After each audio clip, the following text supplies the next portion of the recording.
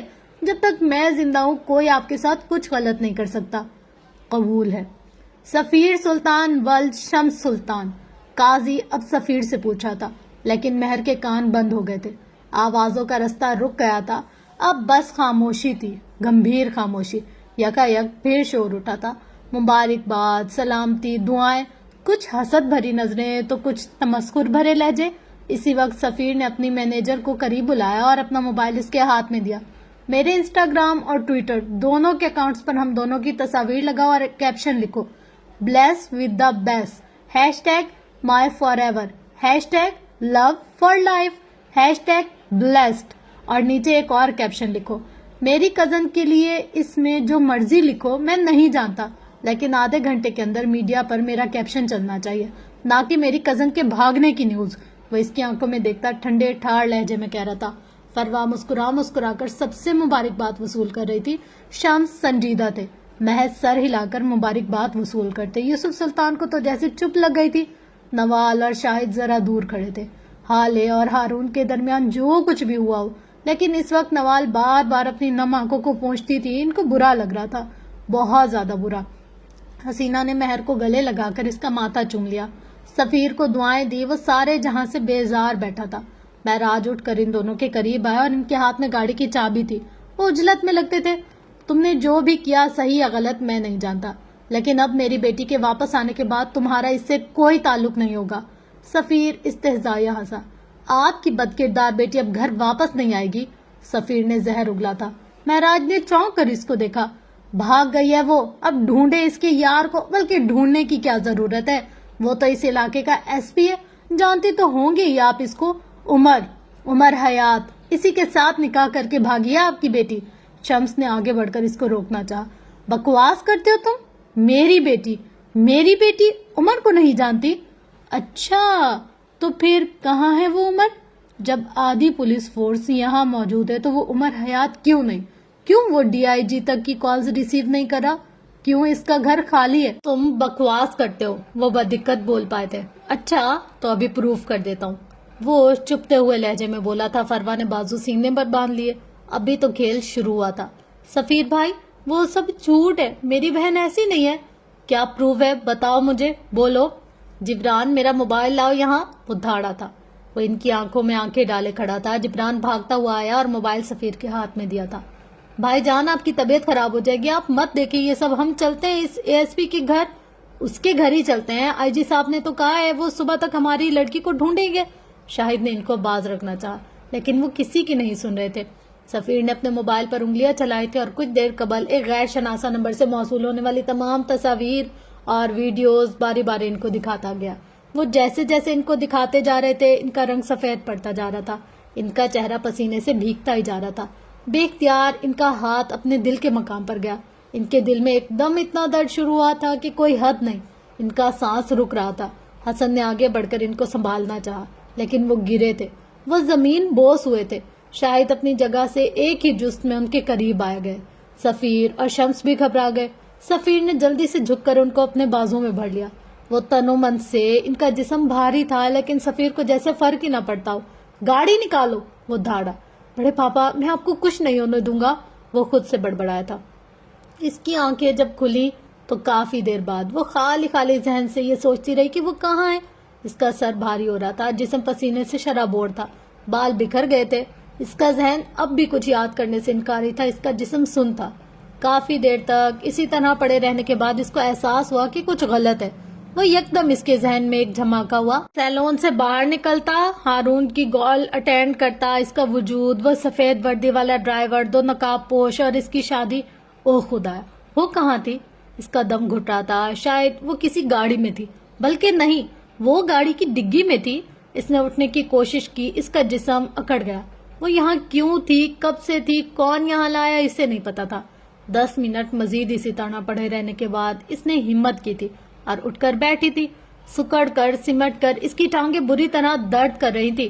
وہ جگہ کافی تنگ تھی، نہیں تو اتنی کھلی بھی نہیں تھی. وہ اپنی پوری طاقت مجتمع کرتی اٹھی اور سیٹ پھیلا کر آگے آ کر بیٹھی. اتنی سی کوشش میں وہ ہانپنے لگی. صبح کی بھوک کی پیاسی اوپر سے جسم کا جوڑ دکھ رہا تھا. صبح سے شادی کی تیاریوں میں اس کو بھوک کا احساس ہی نہیں ہوا تھا. شادی؟ او خدایا، شادی! آج اس کی شادی تھی. وہ اغوا ہو چکی تھی. اس کا دماغ چکرانے لگا. اس نے اپنا فون ڈھونڈنے کو یہاں وہاں نظر دوڑائی لیکن بے سود. تب اس کی نظر گاڑی کے ڈیش بورڈ پہ پڑے چھوٹے بٹنوں والے موبائل پر گئی. اس نے فون آگے بڑھ کر موبائل اٹھا لیا. سب سے پہلے وقت دیکھا تھا صبح کے 5 بج رہے تھے. اس کے آنسو بے اختیار بہنے لگے. دل حلق میں آ گیا. یا اللہ، میرے بابا، ان کی عزت! اس کی زبان سے بس یہی پھسلا تھا. یہ رونے کا وقت نہیں تھا، یہ وقت یہاں سے نکلنے کا تھا. اس کو یہاں سے جانا تھا فوراً. کسی کو کال کرے، کس کو بلائے. اس نے مہر ماں کو کال کرنے کے لیے موبائل چہرے کے آگے کیا. نمبر ڈائل کرنا چاہا لیکن ذہن ایسے تھا جیسے خالی سلیٹ. اسے کچھ بھی نظر نہیں آ رہا تھا، سمجھ نہیں آ رہا تھا. اسے خود پر غصہ آیا اور ترس بھی. اس نے سفیر کا نمبر ڈائل کرنا چاہا لیکن انگلیوں نے 2 ہندسوں کے بعد کچھ بھی لکھنے سے انکار کر دیا. وہ پھر سے رونے لگے. بلک بلک کر یک دم اس کے ذہن میں کچھ کلک ہوا. حسن! اس کو حسن کا نمبر یاد تھا. اس نے دھڑا دھڑ نمبر ڈائل کرنا شروع کیا. بیل جا رہی تھی. 1 بار، 2 بار، 3 بار اور پھر آپ کے مطلوبہ نمبر سے اس وقت جواب موصول نہیں ہو رہا. برائے مہربانی تھوڑی دیر بعد کوشش کریں. اس آواز نے اس کے کانوں میں سور پھونک دیا. جب کہیں پھنسو گی نا تب کرتی رہنا مجھے کالز. آنسو ابل ابل کر اس کی آنکھوں سے نکل رہے تھے. کیونکہ تمہیں صرف حسن سلطان کا نمبر زبانی یاد ہے. اس نے موبائل زور سے گاڑی کے سامنے والے شیشے پر دے مارا. وہی حسن جس کا موبائل آئے دن کہیں نہ کہیں چھپا دیتی ہو. اس کے ذہن کے پردوں پہ ایک ہی آواز لہرا رہی تھی. اس نے گاڑی کے شیشوں کو زور زور سے بجانا شروع کر دیا. وہ کبھی گاڑی کی چھت کو زور زور سے مارتی تو کبھی شیشوں کو بجاتی. 1 گھنٹے تک وہ اسی طرح چیختی چلاتی رہی. کبھی روتی اور کبھی باہر پھیلتی سفیدی کو دیکھتی رہتی. یہ ابھرتا ہوا سویرا اس کی ساری زندگی پر کالک مل دے گا، وہ جانتی تھی. اس کے ہاتھ سرخ ہو چکے تھے. حلیہ ابتر آنکھیں سوکھ گئی تھی. اس نے تھک کر سیٹ کی پشت سے سر ٹکا لیا جب اس نے سیاہ آنکھوں والے نوجوان کو گاڑی کی طرف آتے دیکھا. اسے زندگی میں کسی چہرے سے اتنی نفرت نہیں ہوئی تھی جتنی اس وقت اس سے ہوئی تھی. وہ شاید ابھی نیند سے جاگا تھا. اسے 10 دن قبل کا وہ پرپوزل یاد آیا. اپنا انکار یاد آیا. اس کا مسکراتا ہوا چہرہ یاد آیا. وہ ڈرائیور، وہ نقاب پوش یاد آئے. وہ بالکل سن سانس روکے اس کو قریب آتے دیکھتی رہی. وہ سیاہ ٹی شرٹ میں ملبوس تھا، بال بکھرے ہوئے تھے، آنکھیں سرخ تھیں. وہ اس حلیے میں بھی وجیہہ لگ رہا تھا. اس نے گاڑی انلاک کی تھی اور گردن اندر کر کے گاڑی کے اندر دیکھنا چاہا لیکن اندر بیٹھے وجود کو دیکھ کر اس کا سانس تک رک گیا. وہ آف وائٹ کامدار غرارے میں ملبوس الجھی لٹوں اور بے حال چہرے والی لڑکی اس وقت یہاں کیوں تھی؟ اسے یہاں نہیں ہونا چاہیے تھا. وہ یہاں تھی مطلب بہت کچھ غلط تھا، بلکہ سب کچھ غلط تھا. وہ اس کو دیکھتے آنکھوں میں خون لیے نیچے اتری تھی. عمر اپنی جگہ سے ہلا بھی نہیں. وہ اس کے سامنے کھڑی تھی آنکھوں میں غضب لیے. آپ یہاں کیا کر رہی ہیں؟ اس نے اٹک اٹک کر پوچھا. میری شادی کی رات تم مجھے اغوا کر کے لاتے ہو، صبح تک مجھے اپنی گاڑی میں قید رکھتے ہو اور اب مجھ سے پوچھ رہے ہو میں یہاں کیا کر رہی ہوں؟ وہ ہذیانی انداز میں چیخ رہی تھی. آپ کی شادی نہیں ہوئی؟ حالے نے قہر برساتی نظروں سے اس کو دیکھا تھا اور پھر ایک دم سے اس کے سینے پر تھپڑ اور مکوں کی بارش کر دی تھی. وہ جو ابھی ایک شوق سے نہیں نکلا تھا حیرت سے اس کو مارتے دیکھتا رہا. تم نے میری زندگی خراب کر دی، تم نے میری عزت خراب کر دی، تمہاری 2 ٹکی کی محبت نے مجھ سے میرا سب کچھ چھین لیا. وہ اس کو مارتی جاتی اور چلاتی جاتی. میں تمہیں جان سے مار دوں گی، میں چھوڑوں گی نہیں تمہیں، گھٹیا انسان. عمر نے اس کو روکا نہیں تھا. وہ خاموشی سے مار کھاتا رہا. 2-3 منٹ بعد وہ تھک گئی. اس نے اپنے ہاتھ پہلو میں گرا دیا. عمر کو بھی ہوش آیا تھا. آپ رات گھر نہیں پہنچی؟ وہ حیرت سے پوچھ رہا تھا. اس کی آنکھیں پھٹی کی پھٹی رہ گئیں. یا اللہ، آپ رات گھر نہیں گئی؟ اس نے اپنے ماتھے کو چھوا. وہ حالے کی یہاں ہونے کے شوق سے اب بھی نہیں نکلا تھا. اس کو حالے کے وہاں نہ ہونے کا شوق لگ گیا.